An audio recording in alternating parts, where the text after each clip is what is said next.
Hello learners, this is Mrityunjay Singh and I welcome you all to my educational channel for the competitive exams.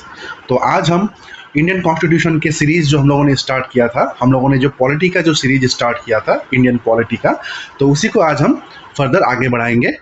और जैसे कि हम लोगों ने last class में देख चुका था कि हम लोगों ने लास्ट क्लास में कवर किया था अबाउट द कॉन्स्टिट्यूएंट असेंबली के बारे में, है ना, कि 9 दिसंबर का उसका फर्स्ट मीटिंग हुआ, उसके बाद 11 दिसंबर 1946 को उसका सेकंड मीटिंग हुआ, उसके बाद आता है 13 दिसंबर, जो सेकंड जो मीटिंग हुआ था कॉन्स्टिट्यूएंट असेंबली का 11 दिसंबर 1946 को। उसके बाद 13 दिसंबर 1946 को, ये जो डेट है 13 दिसंबर 1946 को, उस दिन जवाहरलाल नेहरू ने एक हिस्टोरिक ऑब्जेक्टिव रेजोल्यूशन पेश किया था in the constituent assembly, right. December 13, 1946 को जवाहरलाल नेहरू ने ऑब्जेक्टिव रेजोल्यूशन बोल के एक ड्राफ्ट पेश किया था in the constituent assembly, right. अब देखेंगे ये ऑब्जेक्टिव रेजोल्यूशन होता क्या है। ये जो हम लोगों ने जो हेडिंग डाला है ऑब्जेक्टिव रेजोल्यूशन, ये होता क्या है। मैं आपको ये भी बताना चाहूंगा कि ये each and every year exams में पूछे जाते हैं। ये एक शॉर्ट क्वेश्चन है, इसलिए आप थोड़ा ध्यान से इस चीज को नोटिस कीजिएगा, और हो सके तो आप अपना पर्सनल नोट्स वगैरह भी बनाते रहिएगा साथ ही साथ, राइट। तो देखते हैं ये ऑब्जेक्टिव रेजोल्यूशन क्या है। बट उसके पहले मैंने जो अभी आपको जो कहा कि December 13, 1946 को जवाहरलाल नेहरू ने historic objective resolution constituent assembly में पेश किया, राइट। तो इतने वर्ड्स में एग्जाम में जो डेफिनेट जो क्वेश्चन है, शॉर्ट जो क्वेश्चन है, ये आते हैं। नंबर 1 कि ऑब्जेक्टिव रेजोल्यूशन किसने पेश किया, तो आपको कहना है जवाहरलाल नेहरू ने, राइट। इन किस दिन पेश किया था, ये भी क्वेश्चन आता है। नंबर 2 क्वेश्चन नंबर 2 है किस दिन पेश किया था, December 13, 1946 को, राइट। और ये ऑब्जेक्टिव रेजोल्यूशन जो है ये कहां पे पेश किया था, ये है कॉन्स्टिट्यूएंट असेंबली में पेश किया गया, राइट। ये 3 क्वेश्चन हुआ, और ये 3 क्वेश्चन जो है ये शॉर्ट क्वेश्चन है, राइट। ये आते ही हैं, आपको याद रखना है। तो आगे देखते हैं what is objective resolution, right. It is the fundamental and philosophy of the constitutional structure. Fundamentals and philosophy of constitutional structure का मतलब क्या है। इसका मतलब है कि ये एक विजन है। जितने भी कॉन्स्टिट्यूशन जो मेकर्स थे उस असेंबली में, कॉन्स्टिट्यूशन संविधान बनाने के लिए तो उस कॉन्स्टिट्यूएंट असेंबली का निर्माण किया जाता है, राइट।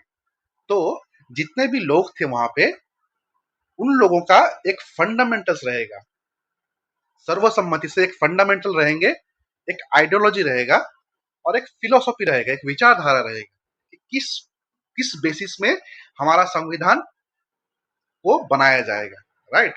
किस बेसिस पे हमारा संविधान बनाया जाएगा, उसमें क्या क्या इंपॉर्टेंट पॉइंट्स रहेंगे, किस किस एरियाज को उसमें कवर करना है, right.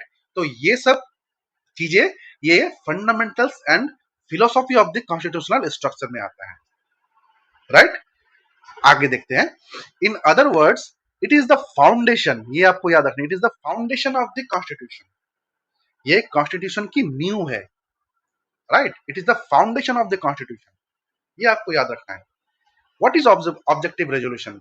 Objective resolution is the foundation of the constitution, जिसके बेसिस पे ही संविधान निर्माण होता है, right. The key provisions that were supposed to be included in the constitution were mentioned in the objective resolutions। क्या बोला गया है कि ऑब्जेक्टिव रेजोल्यूशन का मतलब क्या है कि संविधान जो निर्माण हो रहा है उस वक्त जो हो रहा था कॉन्स्टिट्यूएंट असेंबली में, उसमें जो जो key provisions that were suppose to be included in the constitution, मतलब संविधान में जो इंक्लूड होने वाला था, राइट, वो चीज मेंशन किया गया था उस ऑब्जेक्टिव रेजोल्यूशन में, जिसको कि जवाहरलाल नेहरू ने December 13, 1946 को कॉन्स्टिट्यूएंट असेंबली में पेश किया था, राइट। मतलब ये एक फाउंडेशन है ऑफ द कॉन्स्टिट्यूशन। ये की प्रोविजंस जो कि वहां पे ऐड किए गए हैं संविधान में, उस चीज को मेंशन करता है ड्राफ्ट में, राइट। और ये एक fundamentals and philosophy of the constitutional structure है, राइट। अब आगे देखते हैं। The resolution was unanimously adopted by the assembly on January 22 1947। ये डेट भी आपको याद रखना है, ये डेट भी आपको याद रखना है कि जनवरी 22 1947 को कॉन्स्टिट्यूएंट असेंबली के द्वारा यूनानिमसली इस ऑब्जेक्टिव रेजोल्यूशन को अडॉप्ट किया गया।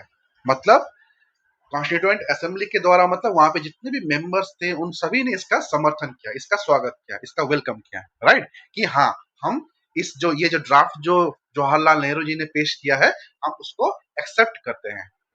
दैट मीन्स अब उसी प्रोविजंस के अनुसार ही हम हमारे देश के संविधान को बनाएंगे, ड्राफ्ट करेंगे, राइट।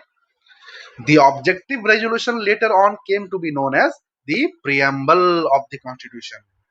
हम जब कॉन्स्टिट्यूशन जब पढ़ते हैं, हम जब इंडियन पॉलिटी का जो बुक है उसमें जब फर्स्ट पेज में क्या लिखा हुआ है, the preamble of the constitution, right. Preamble क्या है? प्रियम्बल एक प्रीफेस है, ये एक प्रीफेस है, राइट।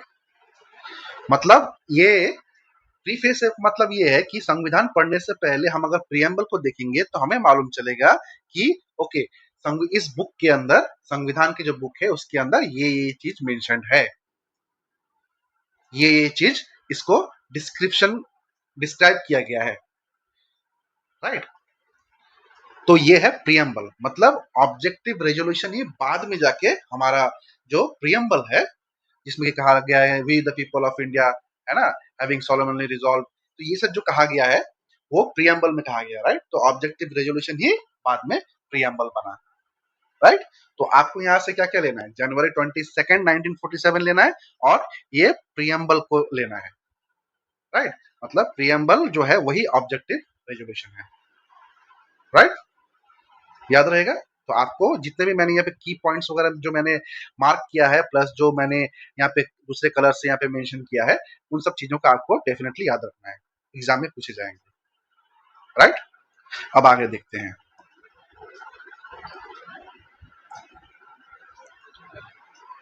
अब आगे देखेंगे the key provisions of the objective resolution. Objective resolution के कुछ की प्रोविजंस हैं।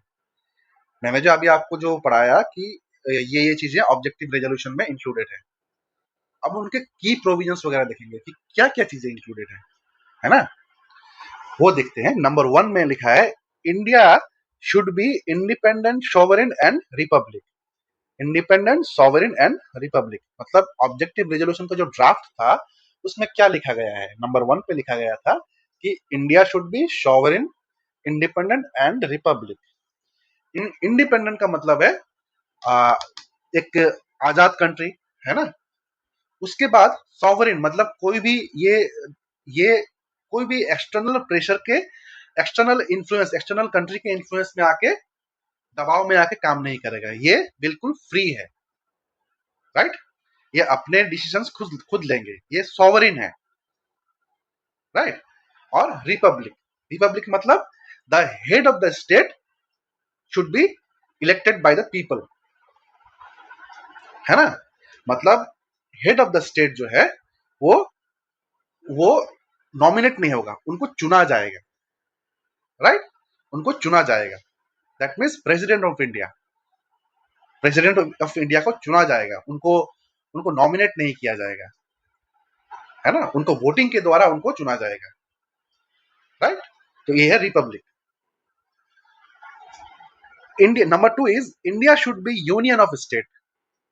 India should be union of state. इसमें इसका मतलब क्या है, मतलब जितने भी स्टेट्स है, जितने भी राज्य हैं, उनका एक यूनियन है, वो सभी राज्य संयुक्त रूप से भारत का निर्माण करते हैं, राइट। वो सभी स्टेट्स जो है, वो सभी राज्य जो है, वो आपस में मिलकर एक अखंड भारत बनाता है, right. That is India should be union of states. That includes what? That includes the British Indian territories. That includes British Indian territories, Number two is princely states, and number three is other territories that are willing to join in India. मतलब जो British Indian जो territories हैं वो आते हैं। दूसरे number पे आएंगे कि प्रिंसली स्टेट्स, मतलब जितने भी राजाओं का जो स्टेट्स थे, राइट, जितने भी राजाओं का स्टेट्स थे, है ना, जितने भी राज्य वगैरह थे उस वक्त, बिफोर बिफोर द इंडिपेंडेंस, है ना, जितने भी राजाओं का देश था और जितने भी राजाओं का जो राज्य वगैरह थे वो सब भी इंक्लूड होंगे उस यूनियन ऑफ स्टेट्स में। और कौन इंक्लूड होंगे? The other territories that are willing to join to India, मतलब और इसके अलावा दूसरे जितने भी टेरिटरीज वगैरह है, जितने भी क्षेत्र वगैरह है, वो अगर भारत में ज्वाइन होना चाहेंगे तो वो भी ज्वाइन हो सकते हैं, right. Number three, third number point ये है, all the powers and authority, all the powers of authority of the Indian of the independent India shall be derived from the people of India, right? मतलब देश के जितने भी power and authority है, ठीक है, एक हमारा जो देश है भारत, वहां पे जितने भी पावर एंड अथॉरिटी है, एज फॉर एग्जांपल हम जितने भी अपने रिप्रेजेंटेटिव को चुनते हैं इलेक्शन के टाइम पे, मेंबर ऑफ पार्लियामेंट हो गया, मेंबर ऑफ लेजिस्लेटिव असेंबली हो गया, एमपी एमएलए वगैरह, है ना, जितने भी चुनते हैं उनको कौन पावर देता है? उनको हम पावर देते हैं, we the people of India, है ना। तो यहाँ पे वही कहा गया है कि उनका पावर कहाँ से आता है, जितने भी एमपीज एमएलए हैं, प्लस जितने भी अथॉरिटीज में जितने भी ब्यूरोक्रेट्स वगैरह हैं, उनको पावर कहाँ से आता है? उनको पावर हम देते हैं, we the people of India, वो हमारे लिए काम करते हैं, राइट, वो हमारे लिए काम करते हैं। आप ये इस गलतफहमी में नहीं रहिएगा, आप इस गलतफहमी में मत रहिएगा कि जितने भी एमपीज एमएलए वगैरह हो गए या फिर जितने भी हायर अथॉरिटीज में जितने भी लोग हैं, वो पावर वो पावर है दैट उनको जो भी पावर दिया गया वो रूल करने के लिए नहीं दिया गया है। उनको जो भी पावर मिला है वो रूल करने के लिए नहीं मिला है, उनको पावर मिला है सर्व करने के लिए। वो हमें सर्व कर रहे हैं, राइट, वो हमें सर्विस दे रहे हैं क्योंकि उनको हमने चुना है, right. So the power derives from where? From the people of India, right, from the people of India. वो हमारे लिए काम कर रहे हैं, राइट। तो इसके आगे देखते हैं, number fourth is the constitution shall guarantee and secure to all the people of India what? The guarantee and secures to all the people of India equality of status, of opportunity, equality before law, freedom of thought, expression, belief, faith and worship। मतलब constitution हमें क्या guarantee करता है? Equality of status, of opportunity, मतलब कहीं पे भी कोई एग्जाम हो गया, कोई जॉब हो गया, उसमें अपॉर्चुनिटी पाने के लिए हमें इक्वालिटी ऑफ स्टेटस, मतलब कोई भी स्टेटस, धनी गरीब, है ना, अमीर गरीब, और बहुत किस्म के जो स्टेटस जो जिसमें आते हैं, है ना, उस स्टेटस को देख के उस स्टेटस को देख के हमें उस वहां पे भेदभाव नहीं कर सकते कोई, वहां पे सब इक्वल रहेंगे, धनी गरीब, प्लस कोई भी रिलीजन को देख के, कोई कास्ट को देख के, है ना, वो अपॉर्चुनिटी को ग्रैब करने के लिए सबको बराबर से हक दिया जाएगा, बराबर से राइट दिया जाएगा, right. Number second is equality before law. इसका मतलब क्या है? मतलब इक्वालिटी बिफोर लॉ का मतलब है जब कानून की बात आती है तो कानून के आगे सब बराबर है, अमीर गरीब, ये कास्ट वो कास्ट, ये रिलीजन वो रिलीजन, सब बराबर है, राइट। इक्वालिटी बिफोर लॉ मतलब यहाँ पे इक्वालिटी की बात करते हैं, गारंटी करते हैं, right. Number third is freedom of thought, expression, belief, faith and worship. मतलब अपने सोच को, अपने एक्सप्रेशंस को, अपने बिलीफ को, अपने आस्था को, फेथ को, है ना, और वर्शिप, पूजा को, इन सब को करने के लिए हमें पूर्ण रूप से आजादी है। तो ये सब पॉइंट्स जो है ये कॉन्स्टिट्यूशन हमें गारंटी एंड सिक्योर करता है, right. Number fifth point is adequate safeguard shall be provided to. मतलब सेफगार्ड प्रोवाइड करते हैं, किसको करेंगे सेफगार्ड्स? माइनॉरिटीज को, बैकवर्ड एंड ट्राइबल एरियाज को, है ना, डिप्रेस्ड क्लासेस को, and other backward classes that is OBCs. Minorities, backward classes और ट्राइबल एरियाज, है ना, backward and tribal areas, depressed classes and other backward classes, इन सबको ये एडिक्वेट सेफगार्ड प्रोवाइड करता है। कौन? The constitution of India, Bharat का संविधान, है ना। Number 6 point is integrity of Indian territory and the sovereign rights on land, sea and air. sovereign rights, यहाँ पे आर होगा, sovereign rights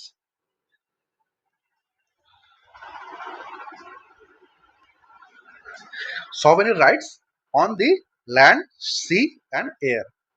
Integrity of Indian territory and the sovereign rights on the land, sea and air. Right? मतलब India का जो जितने भी territory, India का जितना भी इंडियन टेरिटरी है, मतलब इंडिया के जितने भी क्षेत्र है, जितने भी एरियाज है ना, जितने भी बाउंड्रीज है, उस क्षेत्र के अंदर इंडिया पूर्ण रूप से आजाद है ना। And the sovereign rights on land, sea and air, मतलब अपना अधिकार, एक पूर्ण अधिकार है किसके ऊपर? लैंड, सी एंड एयर के ऊपर। ठीक है। Number 7 point is contributing India's ancient legacy for the promotion of world peace and the welfare of Mankind. ये आपको याद रखना है। एंशिएंट लेगेसी, जितने भी हमारे एंशिएंट लेगेसी है, एंशिएंट लेगेसी का मतलब है कि जितने भी हमारे पूर्वजों के जितने भी लेगेसीज वगैरह है ना, आदिकाल से जो हमारे जो कुछ यूनिक फीचर्स वगैरह जो हैं, राइट, तो वो सबको प्रमोट करने के लिए कहां पे? World peace and welfare of Mankind के लिए इंडिया कंट्रीब्यूट कर सकता है without any external pressure. Right. Example ancient legacy का एग्जांपल क्या है? हमारे पास एक बहुत अच्छा एग्जांपल है कि आयुर्वेदा। राइट। आयुर्वेदा हमारा एक एंशिएंट लेगेसी है, जो कि आज वर्ल्ड ओवर आज ये इस आयुर्वेदा के फिलोसॉफी को अपनाया गया है ना। तो ये है एंशिएंट लेगेसी, और इसको प्रमोट करेंगे without any external pressure for the world peace and welfare of mankind. Right. So ये सब 7 पॉइंट्स जो है ये ऑब्जेक्टिव रेजोल्यूशन के ड्राफ्ट में पेश किया गया था। राइट। किसके द्वारा? जवाहरलाल नेहरू के द्वारा। और उसको 22 जनवरी को 1947 को इसको सर्वसम्मति से, यूनानिमसली इसको एक्सेप्ट किया गया। कहां पे? इन दी कॉन्स्टिट्यूएंट असेंबली में। राइट। सो ये सब की पॉइंट्स वगैरह जो मैंने हाईलाइट किए, जो मार्क किए हैं, इसको आपको याद रखना है, एग्जाम में पूछेंगे आपको। राइट। आशा करता हूं आपको एक clarity I about the objective resolution, and thank you so much. और इसी प्रकार के और भी सीरीज में लाता रहूंगा, and please kindly share and subscribe this channel for further updates. Right. Thank you.